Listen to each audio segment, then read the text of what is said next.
Hello दोस्तों, welcome एक बार फिर से आपका।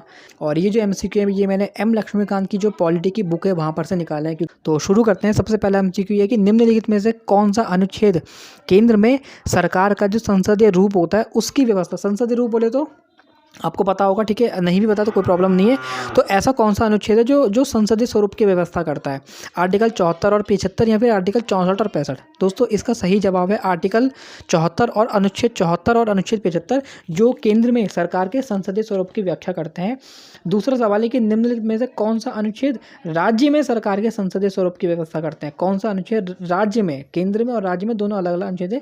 केंद्र में आर्टिकल 74 और 75, जबकि राज्य में अनुच्छेद 163 और 164 जो है वो सरकार जो है उसके संसदीय स्वरूप की जो है की व्यवस्था करते हैं।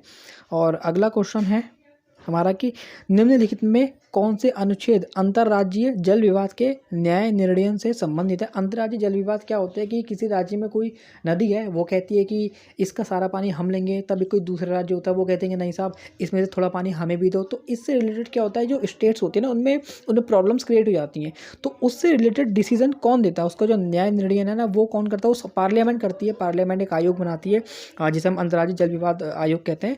तो वो किस अनुच्छेद के तहत बनाया जाता है? दोस्तों इसका सही जवाब है अनुच्छेद 262। अनुच्छेद 262। ये बहुत इंपॉर्टेंट क्वेश्चन है, इसको आप ज़रूर याद करें और एक दो बार रिवीजन करें। हमारा अगला क्वेश्चन है निम्नलिखित में से कौन से अनुच्छेद अंतर्राज्यीय परिषद के गठन की व्यवस्था करता है? संविधान में ऐसा कौन सा अनुच्छेद है जो अंतर्राज्यीय परिषद के गठन की व्यवस्था करता है? अंतर्राज्यीय परिषद क्या होती है, छोटी सी डेफिनेशन समझते हैं।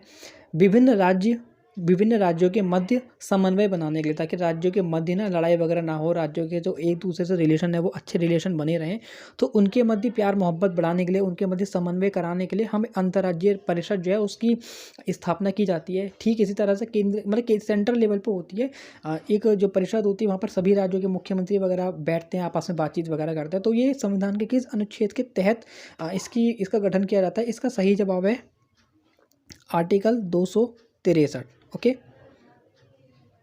ये आप इसको अच्छे से याद करें। किसी भी एग्जाम में ये आपसे 4 एमसीक्यूज पूछे जा सकते हैं। अंतर्राज्यीय परिषद के गठन की व्यवस्था कौन करता है? आर्टिकल 263 के तहत। अंतर्राज्यीय जल विवाद का जो न्याय निर्णय है वो किस आर्टिकल से संबंधित है? अनुच्छेद 260।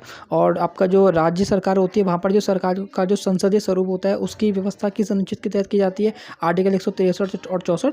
और केंद्र स्तर पर आर्टिकल 74 और 75। कोशिश की जाएगी आपको डेली एमसीक्यूज़ मिले, 4 से 5 एमसीक्यूज़ आपको डेली मिले। जो भी इन डेप्थ एमसीक्यूज़ रहे होंगे वो मैं आपको करवाऊँगा, वो मैं आपको करवाने की कोशिश करूँगा, क्योंकि मैं खुद एम लक्ष्मीकांत पढ़ता हूँ। और अगर आपको अच्छा लगे तो दोस्तों वीडियो को लाइक करें, चैनल को सब्सक्राइब करें। Thank you so much.